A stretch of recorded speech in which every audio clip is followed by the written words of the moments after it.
Hello brother, আসসালামু আলাইকুম। আমি আজকে আমার লাইফের সাথে ঘটে যাওয়া একটি ঘটনা শেয়ার করব।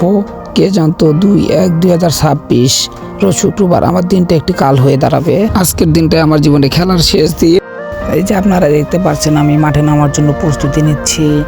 আমার বন্ধুদের সাথে সবার সাথে শেয়ার করতেছি কিভাবে খেললে আমাদের ম্যাচটা ভালোভাবে উইন হওয়া যাবে। স্যার এবং বসদের কাছ থেকে দোয়া নিতেছিলাম আমরা যেন ভালোভাবে ম্যাচটা উইন হয়ে ম্যাচ থেকে বেরোতে পারি। এই যে আমি এখানটায় পানি খেতেছিলাম। পানি খাওয়ার সময় অনেক হাসাহাসি মজা করতেছিলাম।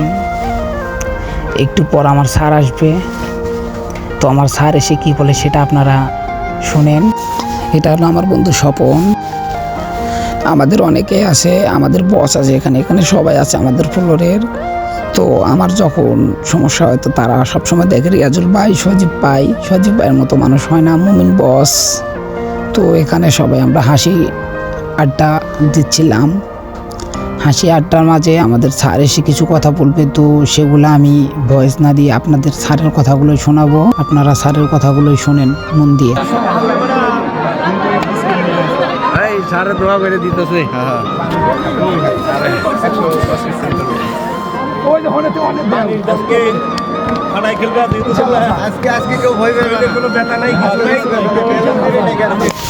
আমরা সব কিছু ঠিকঠাক নিয়ে মাঠে নেমেছিলাম, কিন্তু খেলার সময় আমরা গোল খেয়ে যাই। হঠাৎ করে আমার গুরুতরভাবে আমি আহত হই, আমার কপালে হাড় ফেটে যায়, যার কারণে আমি আর খেলতে পারিনি। তো আমার ওই সময় আমার পাশে ছিল আমার 14 বড় ভাই সজীব ভাই এবং মাসুদ ভাই।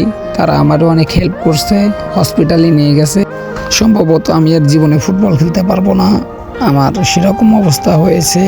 আজ 3 দিন যাবত আমি অনেক কষ্ট করতেছি। আপনারা সবাই আমার জন্য দোয়া করবেন। হয়তো আমার জীবনে আর ফুটবল খেলা হবে না। ফুটবল নিয়ে আমার জীবনে অনেক বড় একটা স্বপ্ন ছিল, কিন্তু সেই স্বপ্নটা আর পূরণ করা আমার পক্ষে পসিবল হবে না।